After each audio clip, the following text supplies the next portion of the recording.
Good morning বন্ধুরা, শুভ সকাল। তোমরা সবাই কেমন আছো? আশা করি খুব ভালো আছো। তো আমিও খুব ভালো আছি। তো আজকে আবারও তোমাদের সামনে নিয়ে চলে এসেছি আমাদের মিঠি রানী, মানে আমাদের পুচকে সোনার অন্নপ্রাশনের মুহূর্ত, যেগুলো তোমাদের সাথে শেয়ার করা এখনও বাকি রয়ে গেছে। কি বলো তো, এত কিছু রিচুয়াল একদিনে হয়েছে, তো তাই জন্য তোমাদের সামনে সব কিছু একবারে কয়েকটা ভিডিওর মধ্যে শেয়ার করতে হচ্ছে। কিছু করার নেই, তোমরা একটু মানিয়ে নিয়ে দেখে নিও। তো দেখো, পুচকের এখন হবে হচ্ছে দাদু ভাত, মানে একটু আগে ঠাকুরের মন্দির থেকে পুচকেকে মুখে প্রসাদ দিয়ে আনা হয়েছে নৃসিংহদেবের মন্দির থেকে। এখন হবে পুচকের মুখে ভাত। দেখো, এই প্রসাদটা হচ্ছে সকালবেলা আমরা একটা যে বাড়িতে গেছিলাম, সেই বাড়ি হচ্ছে মন্দিরের রাধাকৃষ্ণের ভোগ, যেটা প্রথমে দাদু আমাদের সোনাকে খাইয়ে দেবে। তো দেখো, পুচকে কিন্তু খাচ্ছে, আর তখন না ভীষণ কান্নাকাটিও করছিল। ও দেখো কেমন ড্যাব ড্যাব করে ক্যামেরার দিকে কিন্তু তাকিয়ে আছে। তারপরে পুচকের সামনে যেগুলো রিচুয়ালে আছে, ডায়েরি, বই, গীতা, পেন, এগুলো সব ধরাতে হয়, মাটির দলা। তো দেখো পুচকে কোনটা ধরবে, সবাই আমরা ওর দিকে তাকিয়ে আছে, কিন্তু ও কিন্তু একটুও কিচ্ছু ধরছিল না। তো ভীষণ কান্নাকাটি করছিল। তারপরে পুচকে ঠাম্মনি ওকে কোলে নিয়ে অনেক আদর করে চুপ করিয়ে তারপরে বলছে, তুমি কোনটা ধরবে ধরো। কিন্তু ও তো একটা কিছুও ধরছে না। বলছে, তুমি কি সব ধরবে? কিন্তু ও তো কিছু ধরছে না। তারপরে কি আর করা যাবে, পুচকের পিসিমণি মানে আমার বর দিদি ওকে পেনটা হাতে ধরিয়ে দিল। তো বললো যে ধরো, তুমি এটাই ধরো। আর জেঠু দেখো ভালো করে না মেঝেতে বসতে পারে না, জেঠুর পায়ের একটু সমস্যা আছে, তাই জন্য জেঠু এইভাবে বসে পুচকেকে আশীর্বাদ করলো।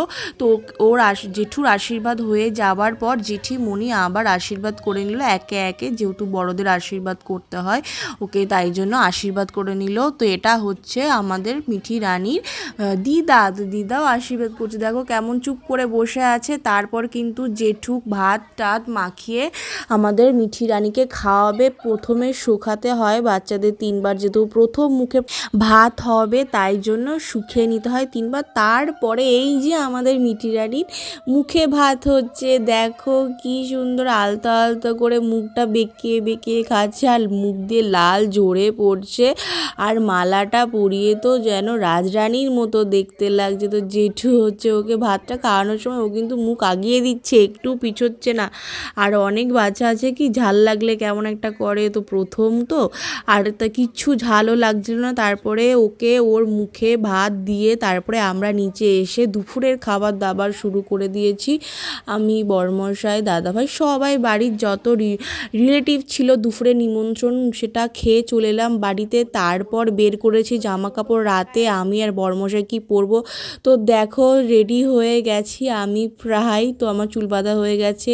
আর আজকে না প্রচুর দেরি হয়ে গেছিলো রাতের বেলা যেতে, রাত 9টা বেজে গেছিলো। বাড়িতে একটা সমস্যা হয়েছিল, তাই জন্য তাড়াতাড়ি করে যেতে পারিনি।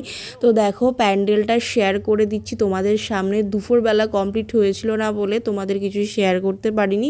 আর এদিকে দেখো মিকি মাউসটা কি সুন্দর আমাদের ওয়েলকাম করলো। তো জেঠিমণিদের বাড়ির মধ্যেও এরকম বেলুন দিয়ে সুন্দর করে সাজিয়েছিল। সবটা তো তোমাদের সাথে শেয়ার করতে পারছি না, তাহলে আবার ভিডিওটা আরও অনেক বড় হয়ে যেত। তো দেখো চলে এসেছি ছাদে। ছাদে হচ্ছে আমাদের মিঠি রানীর বসার জায়গা করেছিল, মানে লোকজন এসে এখানেই ছবি তুলবে, এখানেই দেখা সাক্ষাৎ হবে, আলাপ আলোচনা হবে। তো দেখছি যে অনেক লোক চলে এসেছে, আমরা প্রচুর লেট করে চলে এসেছি। তারপরে এটা হচ্ছে আমাদের ছোট মামা, ছোট মামার সাথে দেখা হয়ে গেল। আমরা আসার কিছুক্ষণ পরে দেখছি ছোট মামা এসছে, মানে আমার মামুনির ভাই।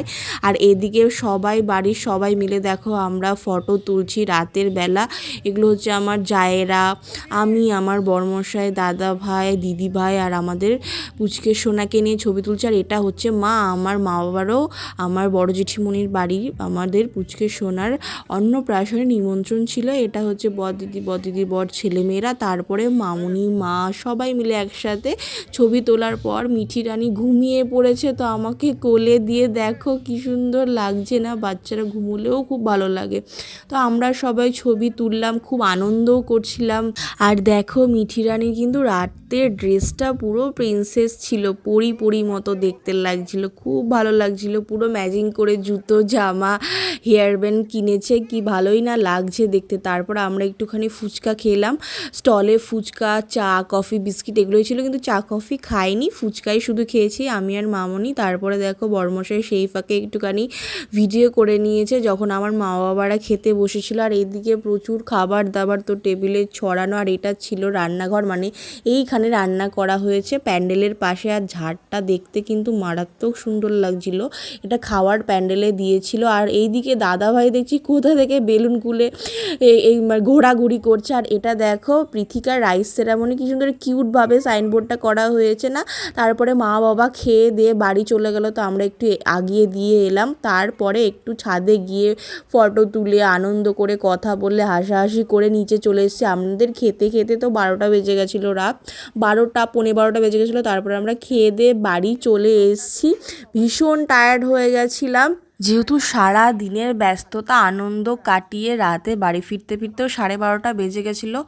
তো চলো ভিডিওটা আজকে এখানেই এন্ড করছি। প্লিজ ভালো লাগলে আমার পেজটাকে লাইক, কমেন্ট, শেয়ার করে দিও, আর প্লিজ পাশে থেকো। টাটা, ভালো থেকো।